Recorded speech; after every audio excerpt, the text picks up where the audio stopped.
nandito na tayo sa favorite nating segment, ang Debate. Tulad ng ating ginawa sa huling episode, magbubunatan po kaming tatlo bago banggitin ang ating topic. To be fair, di ba? Okay. So ito na nga ang tanong na ating pagdedebatehan ngayon. Ayan, nabubulol ako. Dapat pang i-reveal ng mga ikakasal na artista ang buong detalye ng wedding nila. Ayan. Ayun na, bulatan Ayan. time. Bulatan Bulatan kung time. dapat mo, hindi. Opya. Bonot. Ayan na. Ayan na. Dapat bang itago? Ako ay, yes. Maybe. Maybe. Pare-pares tayo magsasalita. Hindi, ako nasa gitna. Ikaw yung ano. So, no. So, tinuturuan Ako, pa yes. kita na sasabihin kanina, no? So ako, yes. Diba, Okay. yes ang nabunod ko. Para sa akin, since public property sila, dapat i-reveal nila, lalo na sa kanilang mga tagahanga, ang buong detalye ng kanilang kasal. Siyempre, pinasok mo yung pag-artista, dapat kagaya po ni Sharon Cuneta, di ba? Ni-reveal ang kasal namin, dito kami kakasal sa etong date, ganun. Ayun, dinumog sila ng mga tao, pagpapatuloy lang sikat na sikat si Sharon at si Gabby dati. Pero gayon, ay, walay na. Bali, walang kasal. Pero alam mo, kahit ba sabihin mo, private, public property sinasabi mo, di ba? Tama. Hindi naman matik yon na artista ka. Correct. Kailangan ibuyang-yang mo na lahat ng ibuyang-yang mo lahat ng nangyayari sa buhay mo. Kahit pa paano ba ititira ka namang privacy sa sarili mo, di ba? Tama, maiiwan. May maiiwan. Oo. Katulad na lang ni Pia Wurzbach tsaka si Jeremy, nagulat na lang din tayo, di ba? Napaka-sorpresa kasi may mga couple talaga o may mga artista talaga na ayaw nila ng yung na-expose sila masyado dahil nga ang tao masalita, lalo na ngayon, social media, di ba?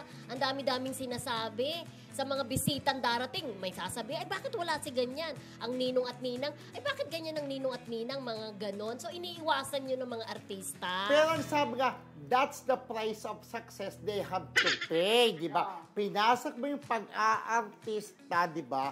So, ibig sabihin, dapat ipaalam mo sa publiko ang lahat ng detalye talaga tungkol sa iyong kasal. Kasi kung maglilihim ka pa, tapos sasabihin, ay, palihim-lihim ka pa, yun din pa rin, girl. So, palalabas, sinungaling! So gusto mo dapat i-reveal ni Namaha at saka Ramba kasal nila si Tosi Arjo. Maine at saka si Arjo, ganon. Oo, gusto ko ma-reveal nila para malaman ng mga tao na, ay, kakasal sila. Parang abangan ng mga tao. Malay nyo, maging history yan. Parang alam nyo yung JT, kinasal natin sila. Ang mga nito, alam mo tayo, tumandaan tayo. May mga apo na tayo.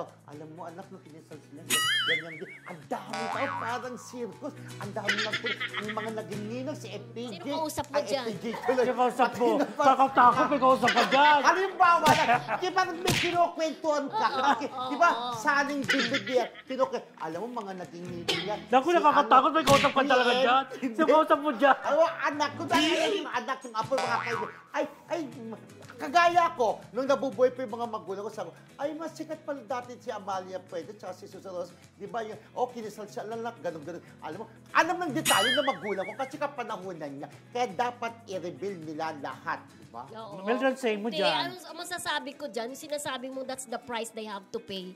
Wala naman silang dapat bayaran. Wala Okay. silang utang sa mga publiko kasi mas lalong binubuyang-yang yung kasal, yung pribadong buhay, mas lalong parang nagiging circus na nga eh. At saka hindi naman guarantee na yung may magandang exposure ang kasal, katulad nga ni Sharon at si Gabby, nauwi rin naman sa hiwalayan, di ba? Ibig sabihin, hindi sila obligado sa publiko na sabihin lahat. Siguro, sabihin lang na ikakasal sila, pero hindi na kailangan i-detalye para sa akin. Pero kanya-kanyang style yan eh. Kung yung iba, ayaw nilang sabihin ng tungkol sa kanilang magaganap na kasal. Pero iba mga artista, gusto rin nilang sabihin. Di ba? Marami nang naganap ng gano'n na pinangangalandakan nila na ang kasal ko, eto ang kasal ko. Kagaya ni Arjo tsaka ni May. For sure, darating ang time, sasabihin din nila, ang magiging ninong at ninang namin, eto, ikakasal kami sa gano'n, eto, gano'n. Magsasalta at magsasalta rin yan. Siyempre kasi, sabi ko nga, kailangan malaman ng publiko, since sila ay public property. Oo, pero may mga artista kasi na lahat na lang. Depende sa mga Oo. artista yan, Lahat diba? na lang. Hindi naman lahat, Oo. hindi naman lahat Oo, yun, diba? pero kasi, hindi naman lahat nga. Ikaw na nga Oo, mismo hindi nagsabi. lahat. Pero ang Lahat tanong kasi, inaalam. dapat bang i-reveal ng mga ikakasal na artista? So, dapat ang sagot, hindi lahat. O, ang sagot ko is yes. Yes, dapat i-reveal. Although, Sabi mo, hindi lahat. sabi ko, hindi lahat. Sila kasi, hindi nila nire-reveal ka lang. Pero para sa akin, dapat nilang i-reveal, di ba? Wala Kaya, silang obligasyon i-reveal. Ang pwede lang hindi i-reveal. Alam mo, nabuntis sila.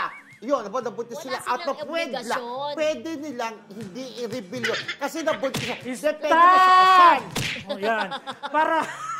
Para sa akin mga friendship, ito talaga. Sa sarili ko opinion ha, ang mga artista ay public property. Naniniwala ko na may utang sila sa publiko kasi Correct. minahal sila ng mga fans, karapatan ng mga fans correct. sa malaman kung ano ang detalye ng kasal ng mga idolo nila.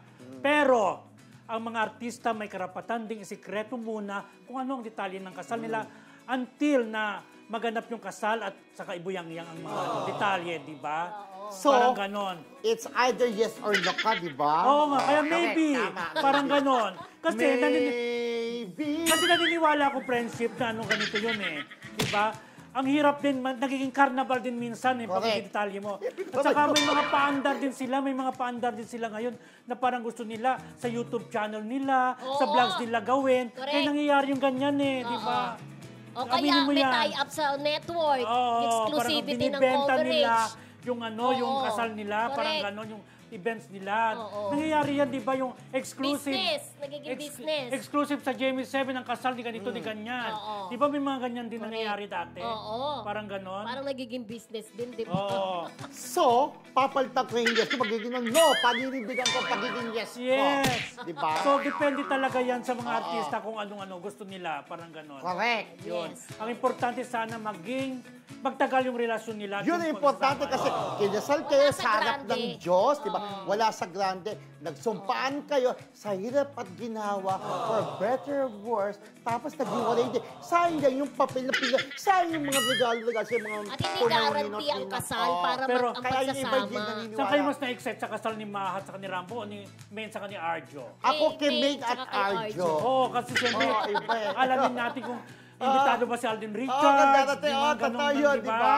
Oo. Mga ganon. O imbitado ba si Sammy, yung ex ni Correct. ni Yun, Arjo, excited di ako sa ba? kasal Oo. nila. So, sila na ang bahalang musga yung mga readers natin. Correct. Ay, readers, yung mga ano natin, viewers Oo. natin. Tsaka Kayo- excited ako na magiging wedding of the century ba itong kay di ba? Kay Arjo Arjo at saka Main. kay May, Oo, di ba? for sure. So, sa mga nanood dyan, Kakabugin. mag-comment na lang sila kung dapat ba talang i-reveal o hindi ang kasal ng mga artista. Correct. Go!